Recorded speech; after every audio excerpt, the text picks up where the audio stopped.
Like everything in life, you have to learn constantly, you have to optimize your workflow, you have to learn new techniques and new tools in order to improve yourself and to better understand the field you are in. But should you do it on YouTube or should you do it by paying for online courses? That's what we're going to talk about in today's video.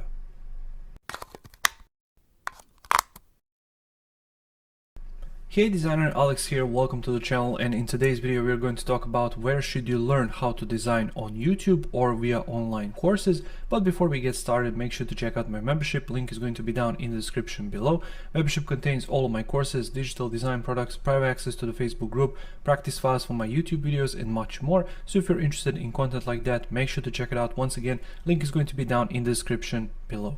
YouTube is awesome. I learn from it every single day for over a decade, and heck, you're even watching this video on my YouTube channel where I have more than 200 videos all about UI UX design and how can you learn UI UX design. So obviously I really love YouTube, but YouTube has its pros and cons, so let's explore those. It's available everywhere, so wherever you have internet connection you can watch YouTube. It's free to use, so it's accessible to everybody. All you have to do is simply watch an ad from time to time, but it's free to use. You can find content easily because YouTube is a search engine owned by Google. Google is number one, YouTube is number two, so you can find basically whatever you want on YouTube really easily. It has the comment section, so you can share your opinions and you can learn from others and others' experiences on YouTube by simply browsing those comments and interacting with other people in the comment section. And finally, it has a watch history, so whatever you are watching, you can always go back to your watch history and then see where you left off with that previous video. You can pick it up on your mobile device, on tablet, laptop, computer, whatever you're doing. You can always go back to your watch history and simply pick up where you left off the previous time. But just like everything else, YouTube has its cons, so let's now explore those. Content overload. There is so much content from so many people, you just don't know where to start, especially if you're just getting started with UI UX design. You don't know, should I learn from this person or this person? Is this person good? Is that person good? You just don't know where to start because there is so much content out there. There are teacher issues. For example, you like content that one teacher is teaching, but that content is simply not enough for you because they are not covering the things you want. But that teacher might upload just one video, and then you have to search for content from other teachers who you might not like the teaching style, but they do have the content you are enjoying. You have to spend time to invest to find those other teachers who are qualified and who you really like the teaching style or the content they are teaching. So that lost time is really a drawback of YouTube because, as I said, some teachers are really good, but they upload once a month. For example, some teachers uploaded their last video, for example, 3 years ago, so you don't know if the content is relevant or not, and then you have to find other teachers. Distracting sidebar. YouTube has this sidebar on the side suggesting all of these similar videos for you to watch based on what you just watch on YouTube. That's how YouTube makes their money, by showing ads, and the goal of YouTube is to keep you on YouTube for as long as possible, to keep you watching, to keep you going. But the trouble with the sidebar is sometimes it just shows you content which is not relevant, so it just breaks your creative flow.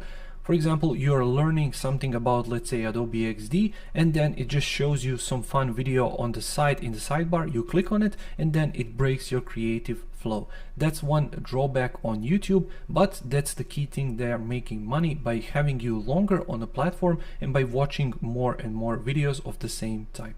There is no teacher connection. Basically, the more subscribers the teacher has, the less of a chance there is for them to respond to your comment. It's easy for me because at the moment my YouTube channel is really small and I can reply to every single comment that my viewers leave me, but the bigger the channel gets, the more difficult for a teacher is to leave that feedback and to get back to each and every one of his viewers and subscribers, because they don't make too much money out of it. It's basically almost always free.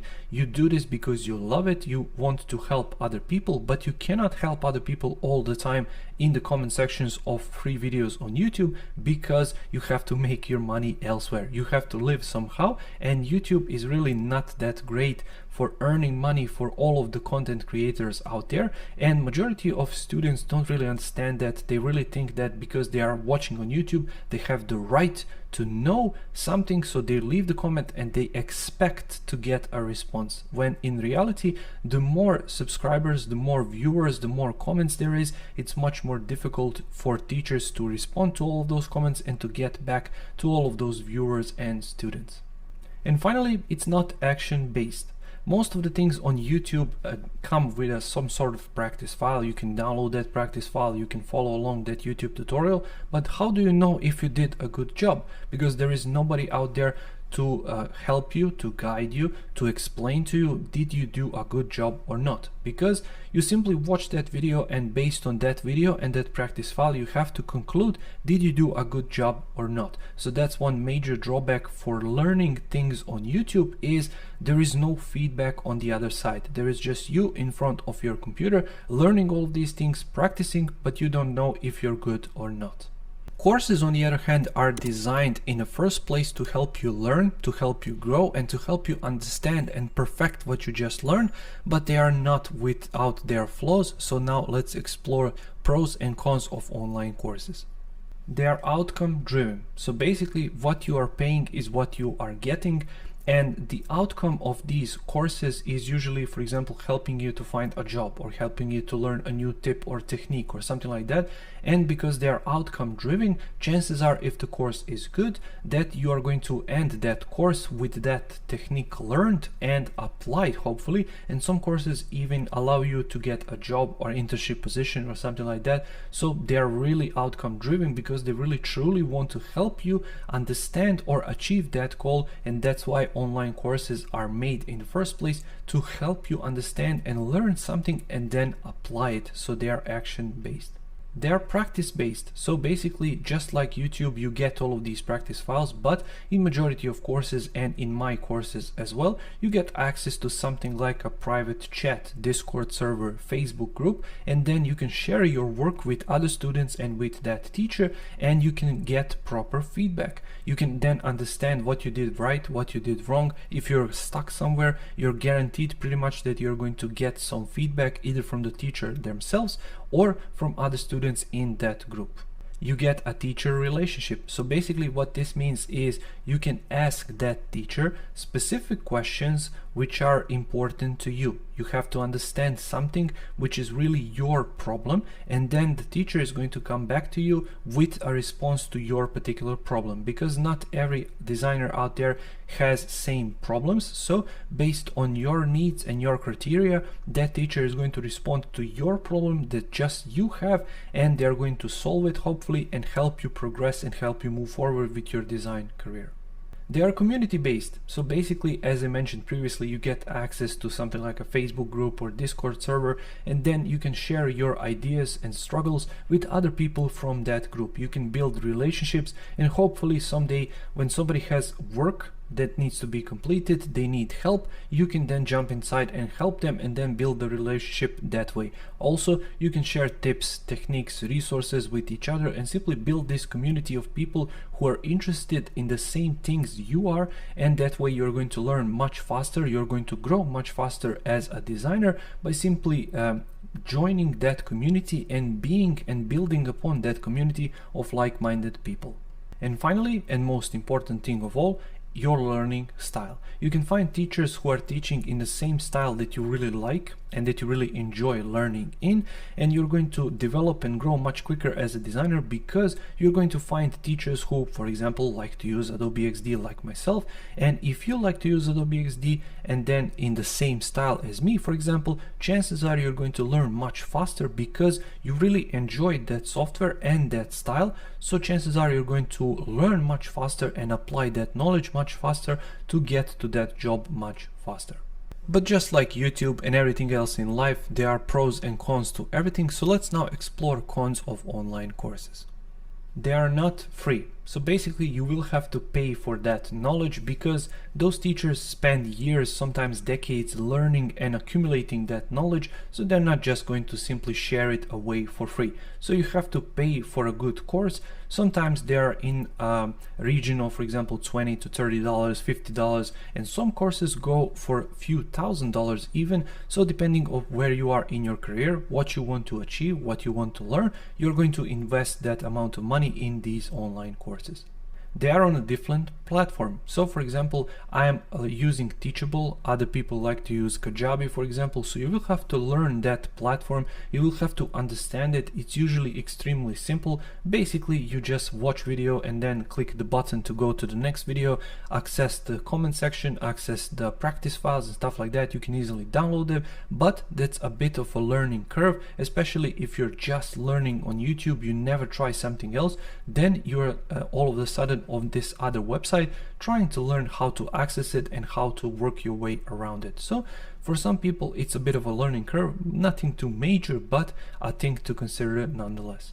There are no basics. Sometimes in some online courses, especially which I saw for UI UX designs, there are no basics like color theory, like layout, like grid systems and stuff like that. So usually designers, when they jump into these online courses, especially with bad teachers, I'm not bad mouthing anybody out there, but just be aware of this.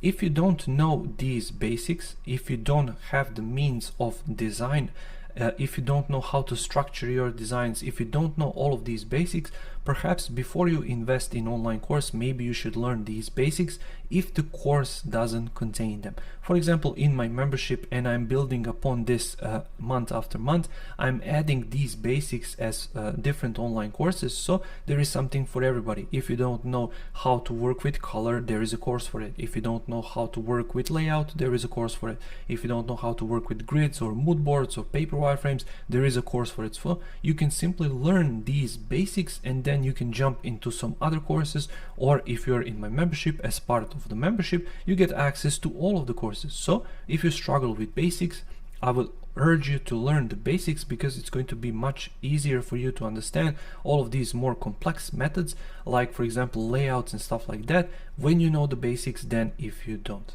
High prices, as I mentioned, some courses really do have high prices. For example, I know of some courses out there which are $6,000 to $8,000, but for some people they're really worth it. So where you are in your design career, it's really going to depend how much money you are willing and you're going to spend on online courses. But if you're just getting started, I would recommend not to invest in those courses because they're not going to give you that much value if you're just getting started, because those courses are usually for professionals who are in the business already for a decade or something like that. So it's really going to be much more beneficial for those people than for you who is just getting started. So I would really suggest that you take a free course just to get your head around, and then try to pay for courses which are going to contain the basics, as I mentioned previously, and then some more advanced techniques, and just build upon that.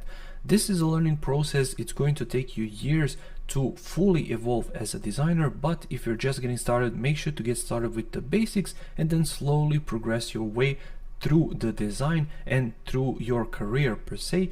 When you learn a new thing, then try to apply it. When you apply it and you learn it, try to learn other thing, and then just round and round it goes. And finally, slow updates. Sometimes teachers don't update their courses for years, especially with software courses like Adobe XD. For example, new part of the tool comes out, for example, let's say 3D, and if the course is not updated, you really want to learn 3D, it's not there, you're stuck. So sometimes teachers take really long time to update these courses, and other teachers don't bother at all. They don't update their courses ever. So basically when you enroll in a course, you think it's a fresh new version, but it's not really. It's just the old version of a software, and you're really stuck with the tips which are not all that beneficial to you, because there might be some better ways, some faster ways, some easier ways to do things if the software or a tool is updated over time. So just keep that in mind. Make sure to check the version of the tool, make sure to speak with the teacher directly, make sure to reach out to them and simply ask, is this a new course? Is the version of, let's say, XD or Sketch or Figma or whatever new version, or is it some older version? Will I be able to pick the best possible tips and techniques from this version, or should I wait for new version or for the update? Do you plan to update this course? Make sure to check for all of these things before you pay for the course, before you enroll, because chances are then you're going to be stuck with the money you paid and with the older version of the software. For all of these reasons which I mentioned, I created my membership. I also have my YouTube channel, so you can watch all of my content for free. You don't have to pay me a cent ever. You can always watch my free content. It's always going to be free here on YouTube. But if you want to up your game, if you want to learn more detailed knowledge, detailed content, if you want to get these design products which are going to help you evolve your career, if you want to get this practice file, private access to the Facebook group, if you want to get one-on-one mentorship or coaching from myself, then that's why I created my membership. So everybody can access it, either monthly membership, yearly membership, or you can purchase courses altogether separately or these design products separately. So there is something for everybody, because I truly believe that all of this knowledge should be accessible to everybody, or at least to as many people as possible, because knowledge is really worth something in your life and in your career later. Because I know what a struggle it is to feed your family, to feed your family members, for example, to help out your family members and to generally improve the quality of your life, especially if you're living in a country which is not all that good and all that well. So make sure to start with the free content on YouTube. YouTube is a fantastic way to learn things, and then when you progress in your career slowly, make sure to invest in online courses, but just be aware of all of these things which I mentioned in this video, and you're going to come up really good as a UI UX designer. Thank you for watching today's video. I really hope you found some value in it. If you did, make sure to press that like button. I upload new videos every single week right here on the channel about Adobe XD, passive income techniques, design tips and tools, and so much more. So if you're interested in content like that, make sure to check it out, make sure to subscribe, and I'll see you in the next video. Take care.